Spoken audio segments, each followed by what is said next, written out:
Dans quelques jours, plus de 700 immigrants en provenance de France s'apprêtent à s'installer en Israël depuis 40 ans. Ce sont plus de 80 000 Français qui ont fait le même chemin. Et depuis 2002, cette tendance s'est accélérée.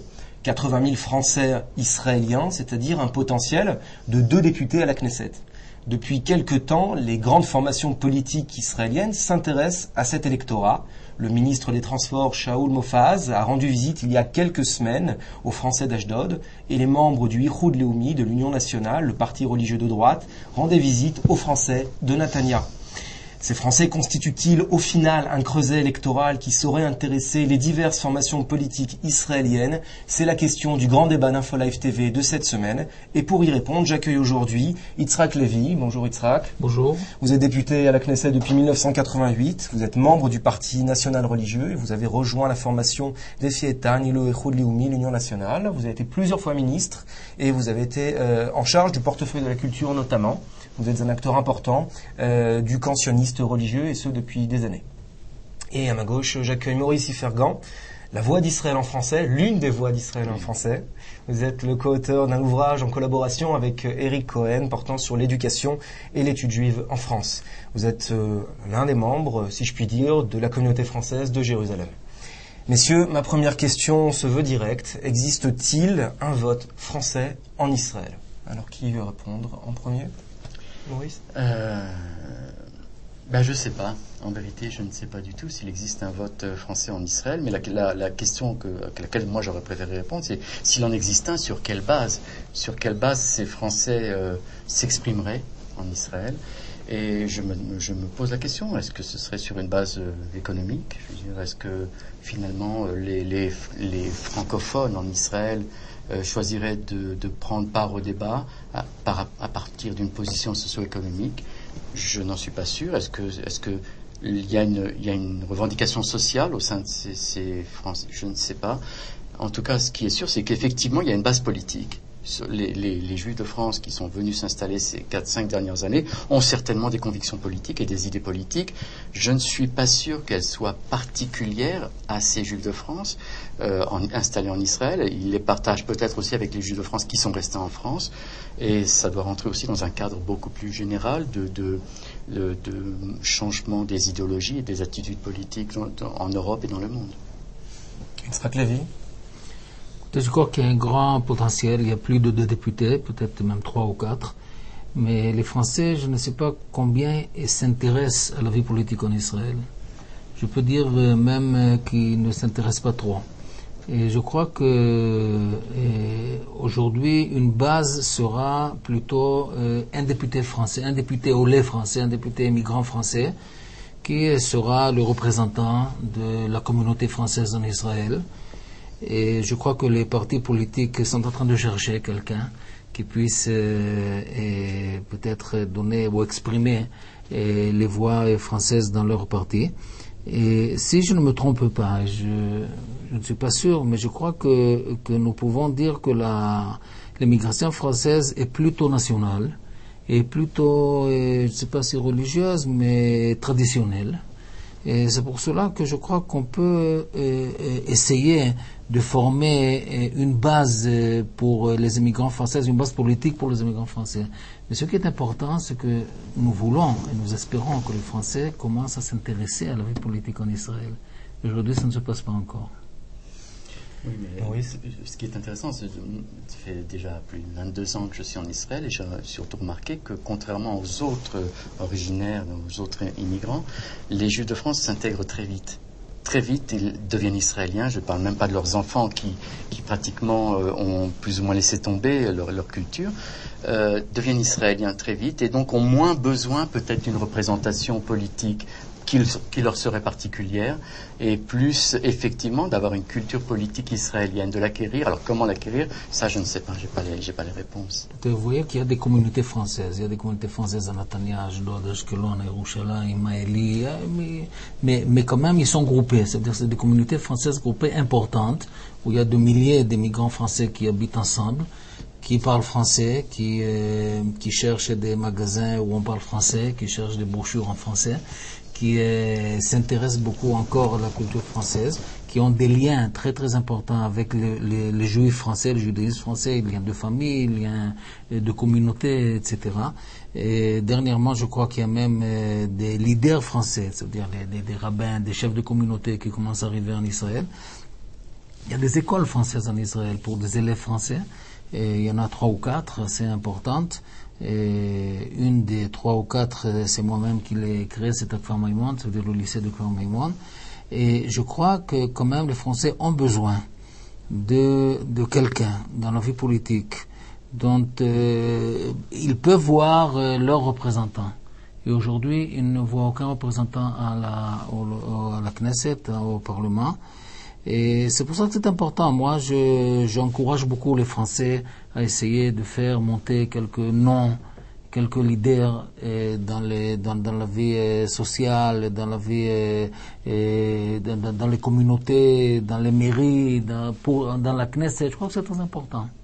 C'est vrai que il y a 22 ans, il y avait une représentation francophone. Il y avait beaucoup plus de députés francophones qu'aujourd'hui. On avait même eu un Premier ministre francophone.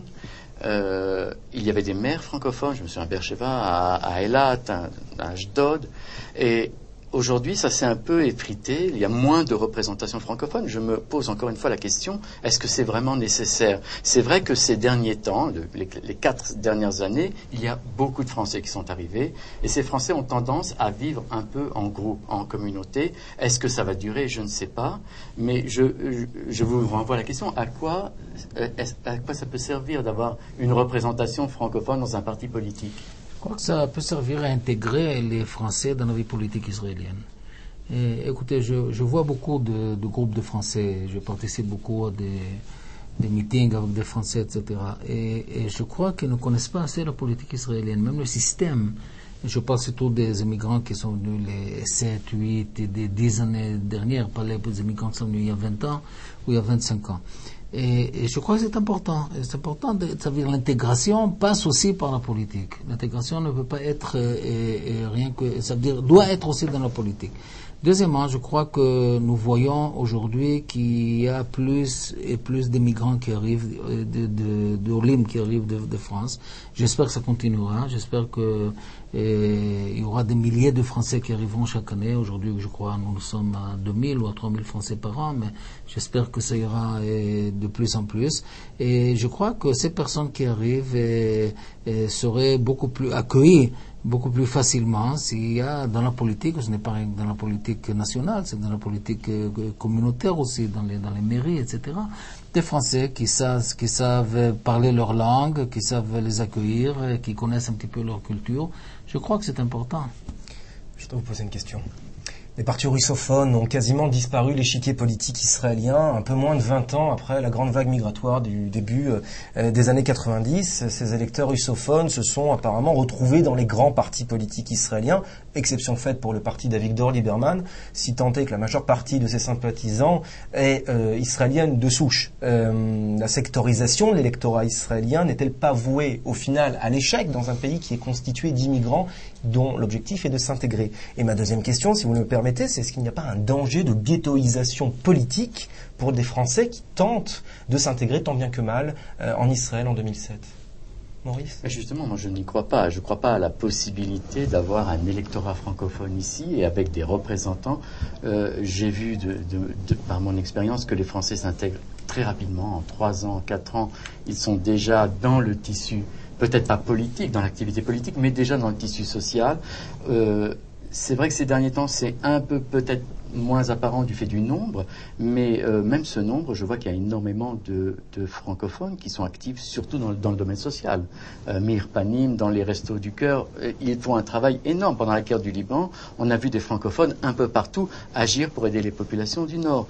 Et je ne suis pas convaincu qu'ils en ont l'envie. D'ailleurs, en France, la culture française n'est pas une culture de groupe spécifique, de ghetto, de communauté. C'est plutôt une culture républicaine. Ils viennent avec cette culture républicaine et je crois qu'ils ont envie de vivre comme les Israéliens, directement. Non, je suis tout à fait d'accord. C'est pour ça que je ne crois pas qu'on doit créer un parti ou un parti de Français. Et ça ne rimera à rien. Et aussi, je crois que ça ne réussira pas. Je crois que les partis politiques aujourd'hui auront intérêt de voir des personnes, des leaders français, premièrement pour l'électorat, mais deuxièmement pour l'intégration. L'intégration sociale est très très importante. Mais je crois qu'en Israël, l'intégration politique est, je ne sais pas si elle est plus importante, mais elle est au moins aussi importante que l'intégration sociale. Écoutez, les problèmes cardinaux qui se posent dans chaque élection, c'est surtout les questions nationales.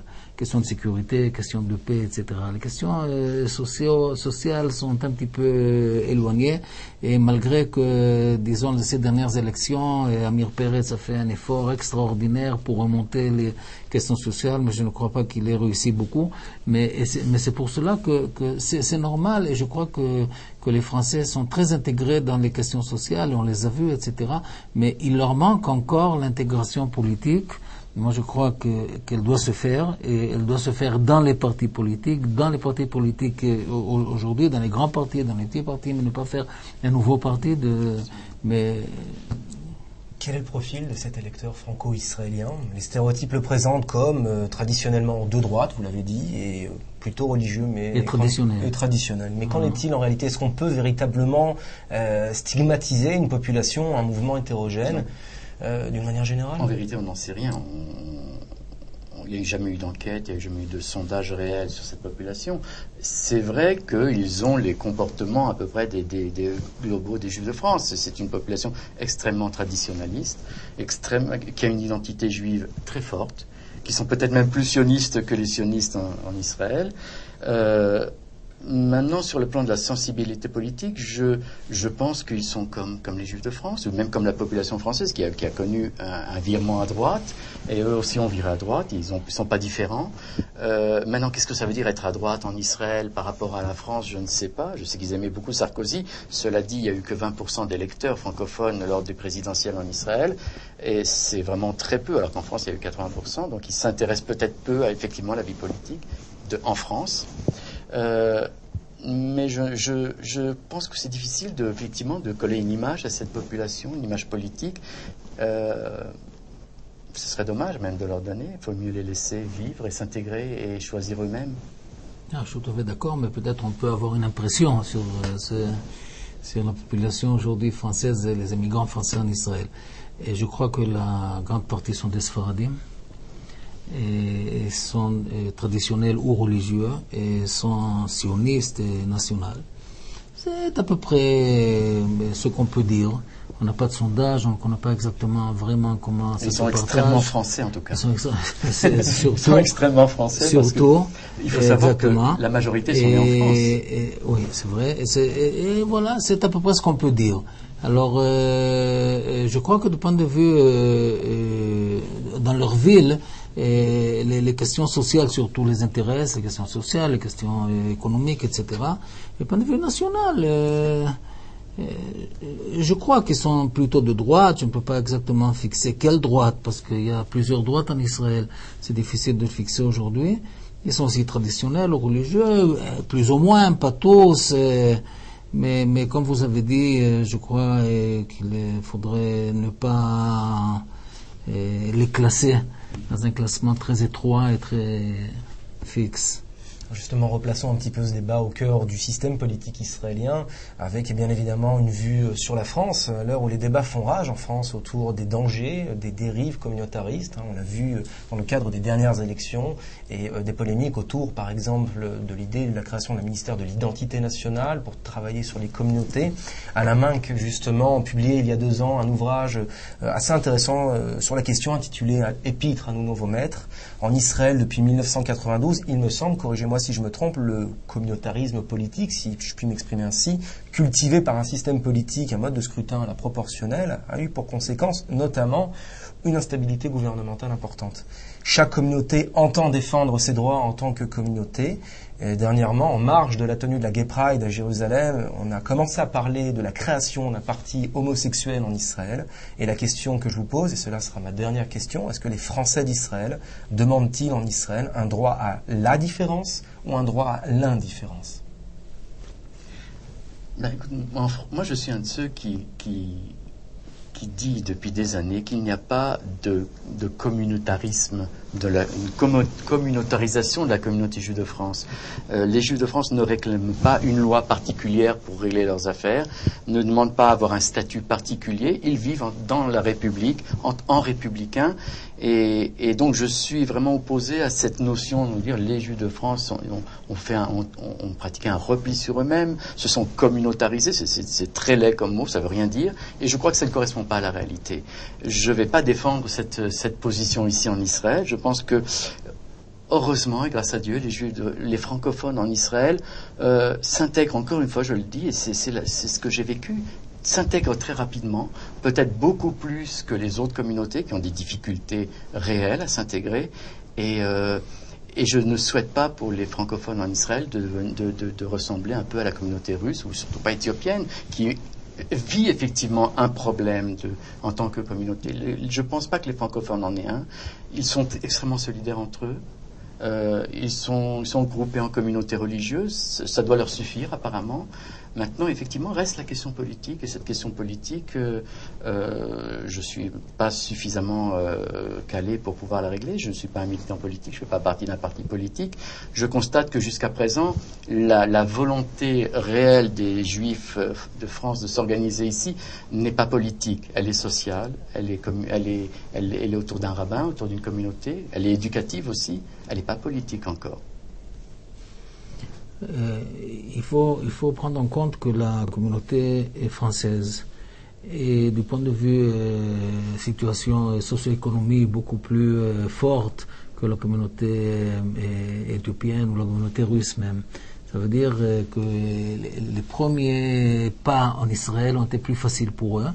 Et c'est pour cela que l'intégration a été beaucoup plus facile. Ils sont intégrés comme, je crois, ils ont une bonne intégration. Et ça ne veut pas dire qu'ils n'ont pas intérêt à garder leur communauté, leurs liens, leur culture, leurs habitudes, etc. Et je veux dire encore une fois, je crois que ce qui leur manque, c'est d'être un petit peu plus intégrés dans la politique municipalitaire, nationale. Et je crois que ça aidera à la communauté française à être beaucoup plus intégrée en Israël. Maurice Fergan, Yitzhak Levy, merci à vous. Merci beaucoup. Merci à vous, très chers téléspectateurs, de nous avoir suivis pour ce débat qui relevait du passionnant. Et je vous dis à bientôt sur InfoLife TV.